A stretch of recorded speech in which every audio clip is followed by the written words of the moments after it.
Muchas gracias. Pregunta del diputado don Alberto Garzón Espinosa, del Grupo Parlamentario Confederal de Unidos Podemos en Común Podem en Marea.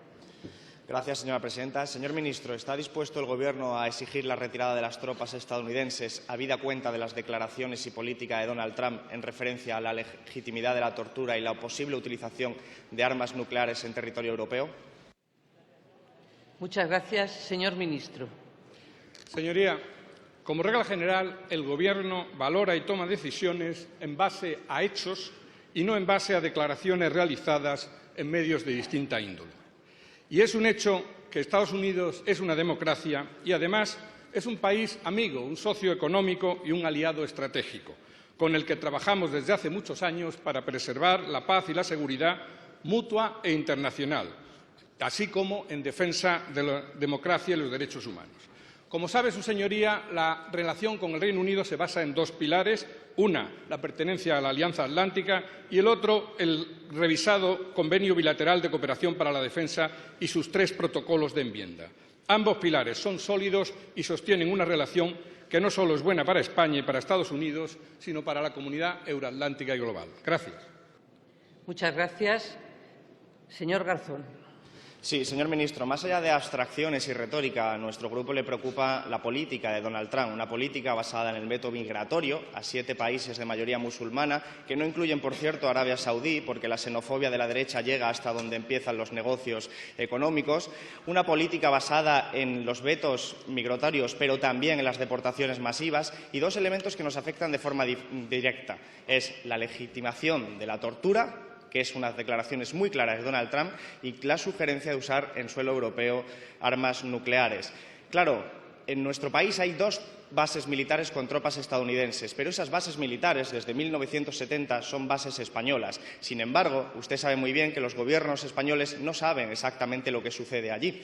No lo saben y lo hemos descubierto recientemente con las filtraciones de Wikileaks, que demostraron que se utilizaron las bases españolas, las bases estadounidenses en España, como puente para llevar a prisioneros que iban a ser torturados en campos de concentración como Guantánamo, y que el Gobierno de España, entonces del Partido Socialista, lo que pidió fue simplemente ser informado, porque ni siquiera se les había advertido de ello. Entonces, ¿podemos confiar que un presidente como Donald Trump, con esa política absolutamente terrorífica, puede usar nuestro territorio para torturar impunemente, para utilizar este territorio para lanzar ataques nucleares, para apoyar una política con la que no se respetan los principios y valores de la sociedad española?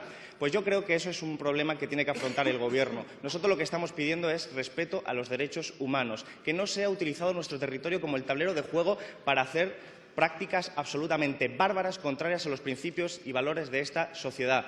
Sin embargo, el Gobierno, el presidente Mariano Rajoy, al hablar con Donald Trump, no le planteó nada de todo esto. Incluso lo que llegó a hacer fue comprometerse a subir el gasto en defensa hasta un 2%. Si ustedes hacen caso a Bruselas para recortar en sanidad, en educación y en pensiones, y hacen caso a Estados Unidos para subir en defensa, nos dirigen a una sociedad prácticamente del siglo XIX, de un liberalismo zafio que no tiene en cuenta la mayoría social. Ese no es el nuevo país que nosotros queremos para España, porque no responde a los valores y principios. Ese es el Gobierno subalterno que a nosotros no nos gusta para nuestro país y para los españoles. Muchas gracias.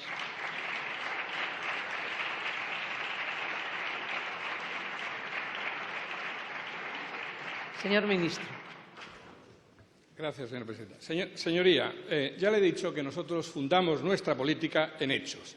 Y un hecho es el Convenio de Cooperación revisado por sus protocolos y que está en vigor hasta el año 2021. En ese convenio, el artículo 11 establece que la instalación, el almacenamiento o introducción de armas nucleares en territorio español o de sus componentes quedará supeditado al acuerdo del Gobierno español. No hay, por tanto, armamento nuclear de Estados Unidos en España y no está dentro de los planes de este Gobierno autorizar la presencia de armamento nuclear o no convencional o sus componentes de Estados Unidos o de cualquier otro Estado en España. El convenio, ya le he dicho, y nuestra participación en la OTAN sirve a la protección de la seguridad internacional y española y de Europa. Y, por lo tanto, nosotros no vamos a renunciar a ese convenio ni vamos a renunciar a esas bases. Si lo hiciéramos, renunciaríamos a unos objetivos que es lo que querrían que los verdaderos enemigos de la democracia y los derechos humanos nos agradecerían. Y, por lo tanto, usted entenderá que no vamos a darle ese gusto. Gracias. Muchas gracias. Pregunta del diputado Don